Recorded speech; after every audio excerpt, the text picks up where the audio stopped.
పంపడం జరిగింది. ఆ సమస్యలు కూడా రిజాల్వ్ అయ్యి ఆ డబ్బులు కూడా మీ అకౌంట్లో అయితే తప్పనిసరిగా జమ అవుతాయి. మీ అందరికీ నేను తెలియజేసుకునేది ఒకటే, మళ్ళీ మీ అందరికీ కూడా నా హృదయపూర్వక ధన్యవాదాలు తెలియజేసుకుంటూ బడ్జెట్ ఈనాటి కార్యక్రమం ఏదైతే ఉందో ఇదంతా కూడా మీరు మీ స్వార్థం కోసం ఏ ఒక్క ఆలోచన లేకుండా ప్రజలకు సేవ చేయడమే ఉద్దేశంతో గత 4.5 సంవత్సరాలు జరిగిపోతుంది. సంవత్సరానికి ఏదైతే ప్రజలకు బహుమతి చెప్పచ్చు. ఎందుకంటే ముఖ్యంగా మన నియోజకవర్గం గురించి చూసుకుంటే కరోనా సమయంలో కానివ్వండి, లేదా మారుమూల ఎక్కడో విసిరేసినట్టు ఉండేటువంటి గ్రామాలలో సంక్షేమ పథకాల 50 ఏళ్ళు దాటిన వాళ్ళు ఉన్నారు. వాళ్ళకి మీరే సర్టిఫికేట్ చేసేస్తున్నారు, మీరే కష్టపెట్టేస్తున్నారు. 45 ఏళ్ళు అంటే మీరే సర్టిఫికేట్ ప్రజలు అనే వాళ్ళు ఎవరో కూడా బయటకు వచ్చి వారి పనుల కోసం తిరగాల్సిన అవసరం లేకుండా మొత్తం ఇన్ని సంక్షేమ పథకాలు నేరుగా ప్రజలకి అందేటువంటి పరిస్థితి కూడా ఉండేది కాదు. ఇప్పుడు ప్రభుత్వానికి ప్రజలకి మధ్య 100 సార్లు జరిగినా కానీ ఏ ఒక్క సంక్షేమ పథకం అయ్యేది కాదు, ఏ ఒక్క పని అయ్యేది కాదు. ఆలోచన జరగాలి.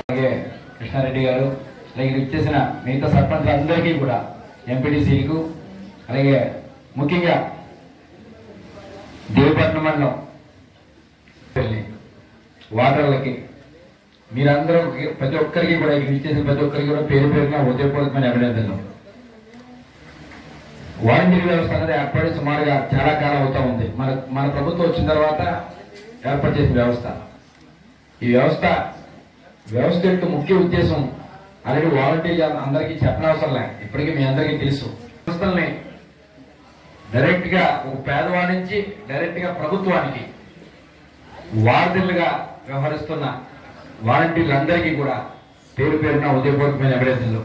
తద్వారానే మన రాష్ట్రమే కాదు, మొత్తం ఈ దేశంలో అన్ని రాష్ట్రాలు కూడా మీ వైపు చూస్తూ ఉన్నాయి, మీ వ్యవస్థ వైపు చూస్తూ ఉన్నాయి. అది వాలంటీర్ వ్యవస్థ. ఎందుకంటే ఎన్నో సత్ఫలితాలు వచ్చినాయి ప్రభుత్వానికి. వేళ గతంలో అయితే ఒక్క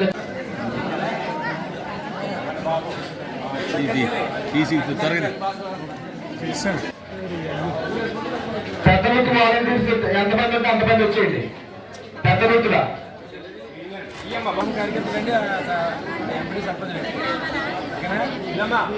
పెద్ద